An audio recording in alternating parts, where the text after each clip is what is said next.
Now at 6 and streaming on CrossroadsToday.com, the family of the murdered cheerleader in Edna prepares to hold a funeral. Candidate Dwayne Crocker tells 25 News Now why he is running for mayor of Victoria. And the Texas Supreme Court declines an emergency abortion authorization for a Dallas woman. We are looking at the cloud cover beginning to gather. Tomorrow will be cloudy and mild, but then the big storm is now gathering in the Rockies. It'll be here on Friday. We'll be talking all about that coming up. Plus, it hadn't happened in 767 games. Catch the history coming up in sports. You're watching 25 News Now at 6. Good evening and thank you for joining us. I'm Don Brubaker. And I'm Karina Garcia. 3 people were killed in a 2-vehicle crash on Highway Alt 90 East on the Navidad River Bridge in Lavaca County Sunday night. DPS reports 25-year-old Marieli Sanchez of Victoria was driving a Honda Accord over the bridge when she crossed the center line of the highway. The vehicle hit a Ford Explorer driven by 62-year-old David Carroll of Hallettsville. The Explorer spun twice and was fully engulfed in flames. Also in the car with Carroll was 62-year-old Carla Jones of Hallettsville. All 3 people in the crash were declared dead on the scene. A 23-year-old man remains jailed in the death of 16-year-old Edna cheerleader Elizabeth Medina. Medina's mother, Jacqueline, found her daughter dead in their apartment bathtub last Tuesday. After a 5-day investigation, the Edna PD and Texas Rangers arrested Rafael Romero. He faces charges of capital murder, which could mean the death penalty if convicted. A preliminary autopsy shows Elizabeth was stabbed to death, but a final autopsy is still pending. Elizabeth's family will hold her funeral in Nebraska, where the family lived until last year. There are 6 candidates running for mayor of Victoria. Dwayne Crocker has been Victoria's District 3 city councilman since August of 2021. Crocker is a Victoria native and an attorney. Crocker raised his family here and was a political science major in college. I think there's just some insight that I've gleaned from being a part of that I think I'm in a position to help the city move forward and provide leadership. The City of Victoria mayoral election is February 3rd, 2024. Here's a look at some of the candidates running for mayor of Victoria: Carissa Winters, Josephine Solis, Peter Brown, Robert Constantine, and Jacob Salceda. You can learn more about these candidates at CrossroadsToday.com. Infectious diseases are now spreading through Gaza: chickenpox, meningitis, respiratory infections, as well as hepatitis. These are just some of the diseases Gaza's crumbling health system is trying to deal with. The WHO reports thousands of cases of diarrhea among children under the age of 5. As the region heads into winter and the Israeli siege and offensive continues, aid agencies are warning this is just the beginning. So first, it's to say a lot of people actually don't have coats. A lot of people evacuated in a rush from North Gaza or from their houses elsewhere in Gaza and just couldn't bring their personal belongings with them. So a lot of people are actually really cold outside. It rained just now, just about an hour ago, and you can see the streets are full of mud. Reports out of Gaza say only 11 out of the 36 hospitals are even partially functional. Doctors are forced to prioritize who receives care and who does not. Now let's take a look at your forecast with Chief Meteorologist Mac Perez. Mac, what do we got today? Well, we started increasing on the clouds. You probably noticed them this afternoon, and more cloud cover. The Gulf air is rolling back in. Meanwhile, we're watching the Rockies where the gathering storm is doing that right now. Looks like we're going to get some heavy rain around here on Friday, and we'll be talking about that. How much rain, when does it get here, all that coming up in just a moment. Back to you. Mike, thank you. The suspect in last week's Central Texas shooting spree now faces more charges. 34-year-old Shane James faces 10 charges, including multiple capital murder and aggravated assault charges. James is accused of killing 6 people and injuring 3 others during a string of incidents on December 5th. In addition to James facing 4 charges of capital murder, James was charged with 2 counts of aggravated assault against a public servant and aggravated assault in connection with the deadly shootings. The abortion battle in Texas is heating up. A pregnant woman whose fetus has a fatal condition actually left the state to get an abortion. This comes after the state's Supreme Court ruled against the mother's request for an emergency medical exception. Kate Cox, a Dallas mother who sued Texas, leaving the state for what she calls an urgent abortion.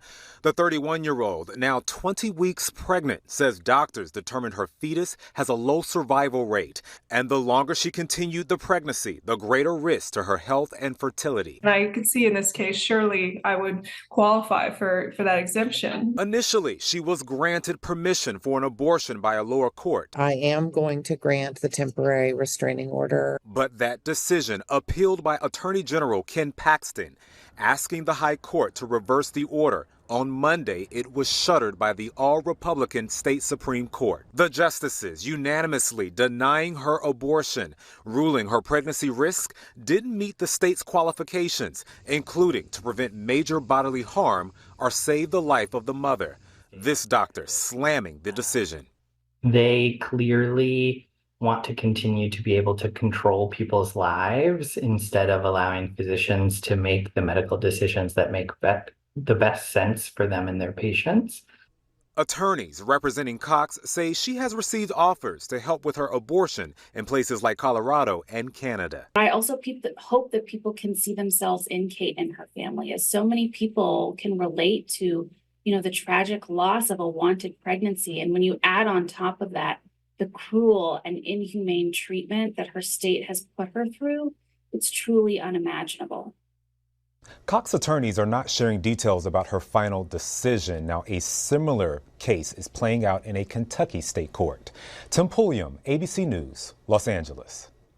And in Arizona, the Supreme Court heard oral arguments today over an 1864 abortion law and whether it will be reinstated. The law firm Alliance Defending Freedom is appealing a lower court decision that allows abortion up to 15 weeks of pregnancy in Arizona. They say the 1864 law, which only allows for an abortion if the mother's life is in danger, should be state law.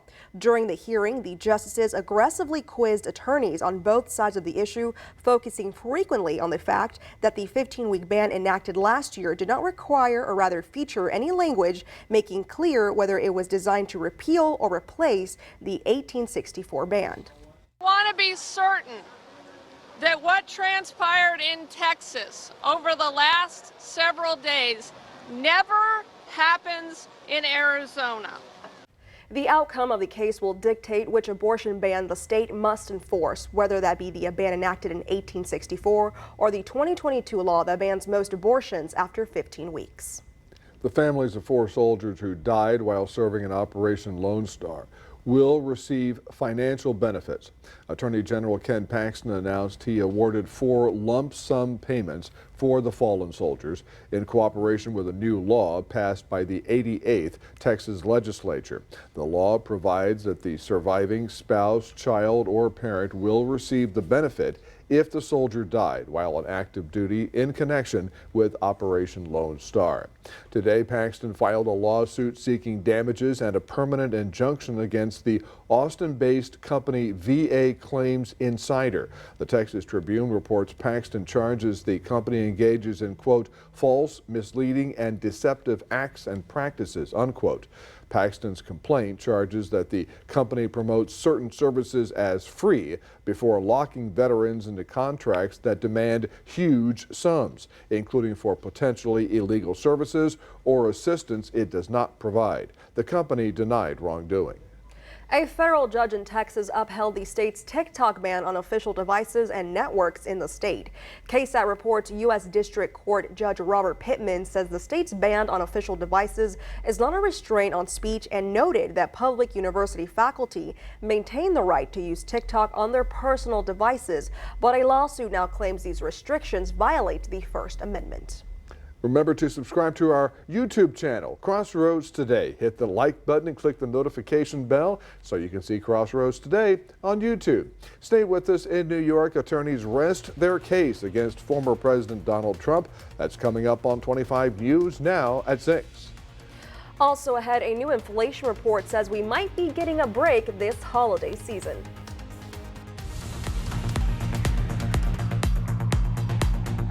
Hi, I'm Detective Kelly Gibbs with the Victoria Police Department. Victoria Crime Stoppers is seeking information about the murder of Rocky Ray Salinas. On February 23, 1996, 27-year-old Rocky Ray Salinas was reported missing. Approximately 3 weeks later, on March 18th, Salinas' body was discovered in a field at the 1000 block of Southwest Bend, Jordan. If you have any information about the murder of Rocky Ray Salinas, please call Victoria Crime Stoppers at 361-572-4200. You can also submit a tip by using the P3 Tip app on your Android or Apple device, or by visiting our website at www.crimestoppersvictoria.com. All tips are anonymous, and if you give information that leads to an arrest or charges being filed, you could earn a cash reward. With the Victoria Police Department, I'm Detective Kelly Gibbs.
The state attorney general claims Trump and his co-defendants committed fraud by inflating the value of Trump's properties to get more favorable loan and insurance rates. Trump's attorneys presented more than 4 weeks of testimony seeking to counter those allegations. Closing arguments are set for January 11th. The judge found a decade's worth of Trump's financial statements proving his fraudulent behavior. He will decide how much Trump will pay and whether he and his 2 adult sons can keep doing business in the state of New York. The Texas A&M University System Board of Regents unanimously approved General Mark Welsh III as the 27th president of Texas A&M University. The Texas Tribune reports the board met for nearly 2 hours in executive session Tuesday morning before giving Chancellor John Sharp, a Placido native, permission to negotiate a contract with Welsh. The A&M system reports he will have a starting annual salary of $1.1 million.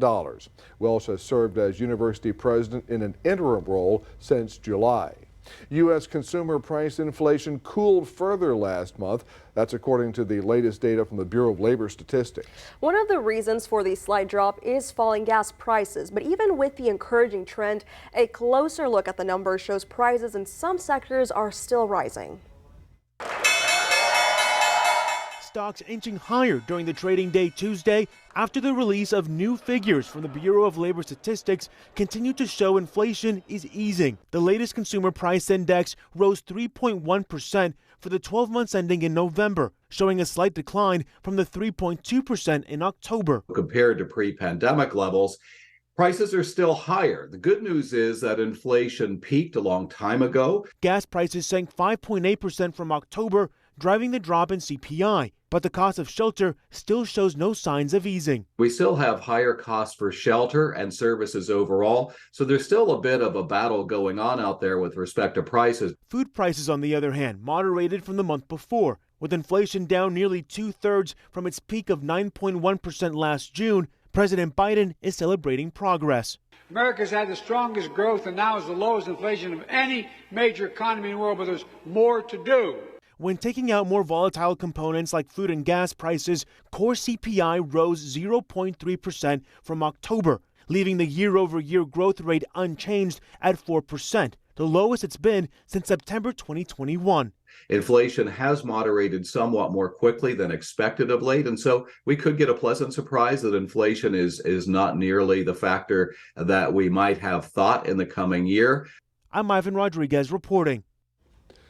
More on food prices. They're finally rising slower than inflation. Grocery store prices are up just 1.7% for the year. That's much lower than the overall inflation rate of 3.1%.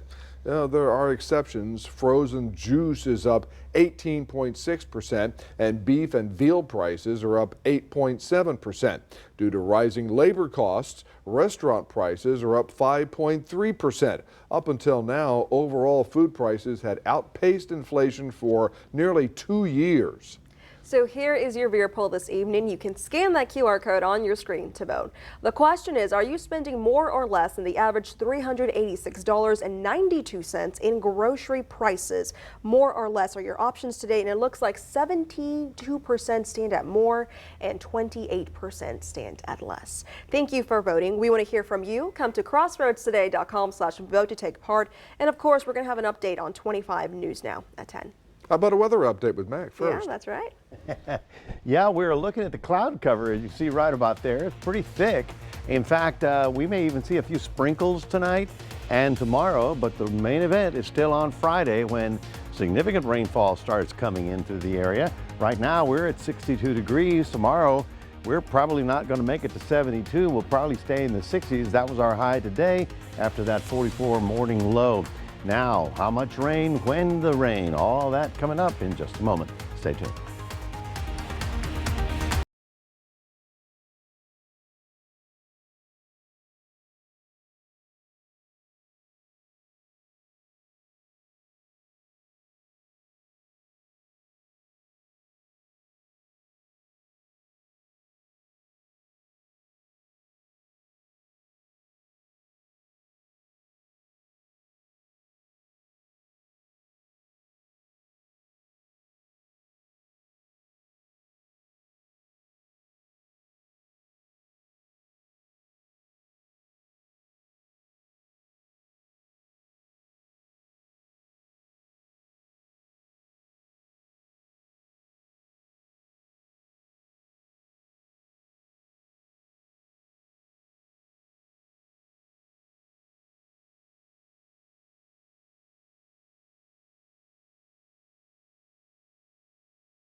Well, good evening, everybody. Temperatures right now in the mid-60s, but the cloud deck is just beginning to increase and increase as all the Gulf air starts rolling back in.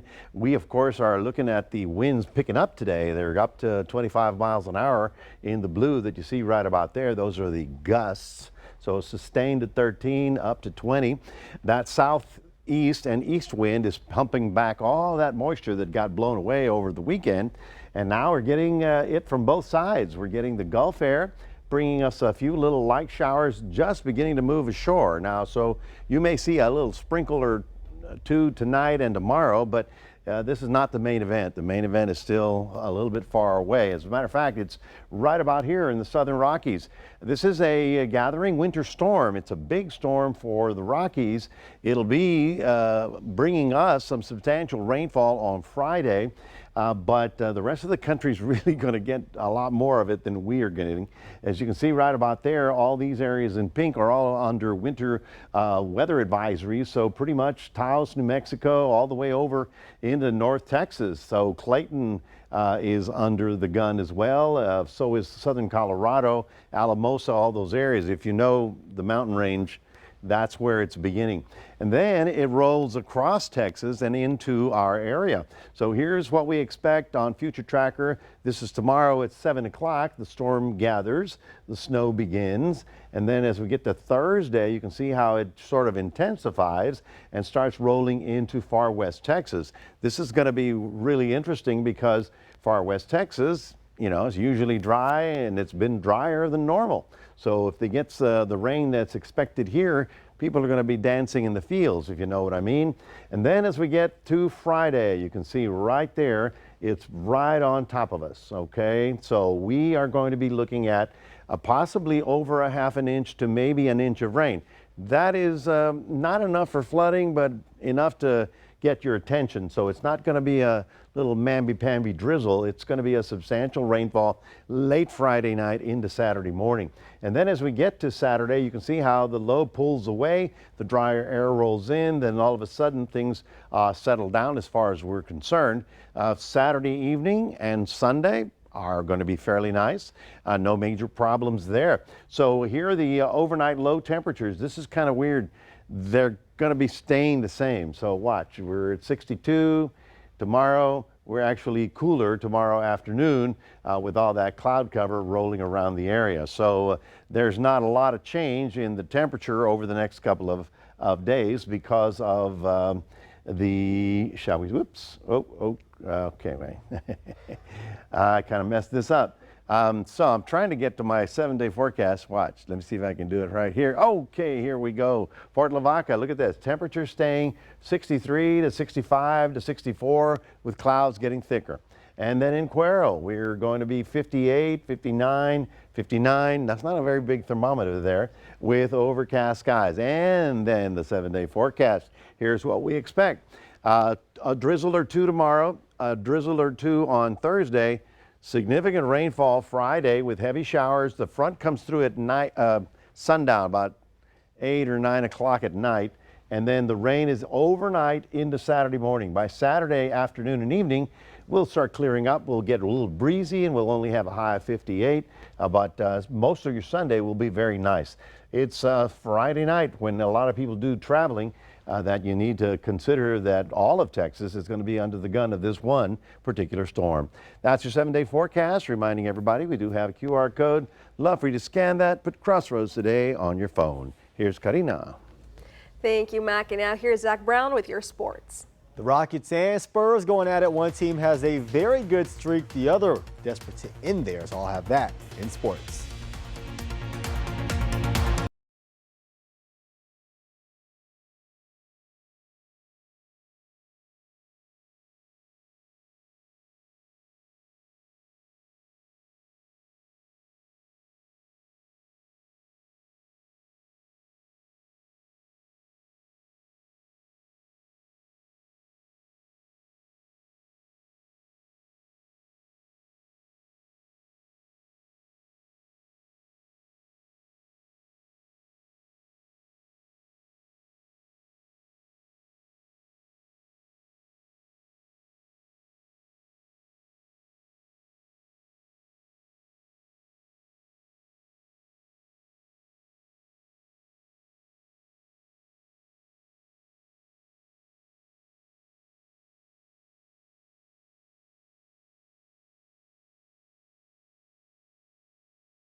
Teams trailing by 14 points or more since 2016 had a record of 0 and 767. So the Titans in that exact situation probably thought you could turn the TV off.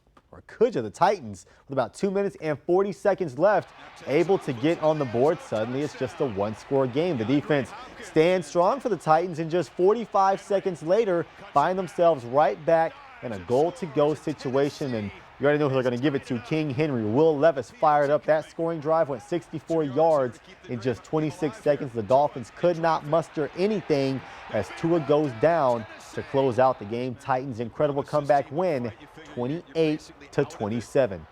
The Packers and Giants over in MetLife Stadium. Another thriller late in this one. DeVito throw to the back of the end zone will extend the New York Giant lead now.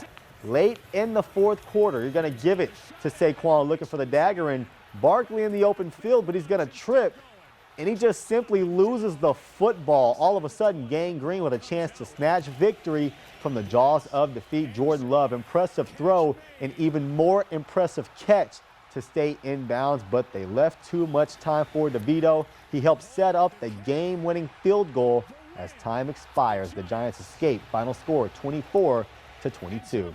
It's a big week for some local guys. The Tidehaven Tigers getting ready for a state championship game. They will get the Gunter Tigers, who are the defending state champs and have won 31 games in a row. The guys know the task at hand. They feel like they're built for it, but we'll see Thursday at 7 p.m. Well, coming into last night, the Rockies were winners of their last 9 home games in a row. The Spurs losers of their last 16 games. And it was close in the third. Victor Wembanyama, great dunk, maybe the play of the game. He threw it down over Alperen Sengun, flashy, but it counts as 2 points just like any other dunk. So the Spurs still trailing. The Rockets do hold off the Spurs to get the 93-82 win. All right, moving on to Shohei Ohtani. He just signed the largest contract in North American sports history, 10 years, $700 million, and he will only get $2 million of it per year. He is deferring $680 million of his $700 million over 10 years, meaning baseball's best player will only get $2 million per year. He did this so the Dodgers could surround him with other top-of-the-line talent. Sources close to Shohei says Ohtani's motivation to agree to such an unorthodox deal came reportedly from a commitment to winning and being, quote, a team player. This helps the Dodgers with their competitive balance tax hit, which instead of $70 million will only be $46 million. The remaining $680 million will be paid beginning after the 2023 season. And that will lead us to your viewer poll. Is Shohei Ohtani deferring payments bad for baseball? And 56% say yes, 44% say no. I can't believe it's not 100% yes. How do you defer money on a contract you sign? Doesn't sit right with me. That's it for your sports. Don and Karina, back to you. To say? That's so nice of Shohei to It is. give up $68 million. That's weaker here. than Kevin Durant's move to Golden State. I got to be honest with you. I think it's a weak move. I mean, it's legal. Well, I mean, that leaves him with only $2 million a year. He Only. makes, Yeah. You know, so, yeah, from the Dodgers. He's getting 100 in endorsements, Don. Come on now. Yeah. Well, giving back for the holidays. You know, Good job, Shohei. Alrighty, you guys, we're going to be back in a moment. A church in Michigan recently opened a time capsule from the 1970s. What it had inside, straight ahead.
Finally tonight, memories from years past have come back to life after the discovery of a time capsule in Michigan. What they found was decades of history all stuffed into 2 copper boxes. Hidden inside the walls of Creekside Community Church, now uncovered. As for what would go in a modern time capsule, one idea for new time capsule includes burying a map that leads future generations on a treasure hunt around Creekside Community Church. That could be quite interesting, but what happens if the first person that finds it hides it? They're all alone, you know, then it's like, oh, who's got this relic? Well, we don't know. But what if they move the streets, you know? I mean, they could. Don't go 3 blocks that way, but there's no What would block. you put in a time capsule? Oh, Maybe like a VCR, you know. Well, those are the ones that if his those are the Game ones buried Boy. now. Yeah, oh, those are Game buried. Boy. Oh my God. The keys to my first car was a Mustang. I've still got the keys. the first to mine. generation of the iPhone, right? Yeah, first generation of the iPhone. You can put that in there. That stuff would be really weird in 25 years, you know. Yeah. I've seen the time capsules put together. I've never been around long enough to open them, so that's good. Hey, folks, we've got clouds increasing, a sprinkle or 2 possible tonight and tomorrow. It's Friday night when the big storms come through. Significant rain expected. All right. Thank you, Mac, and thanks for joining us. We'll see you tonight at 10.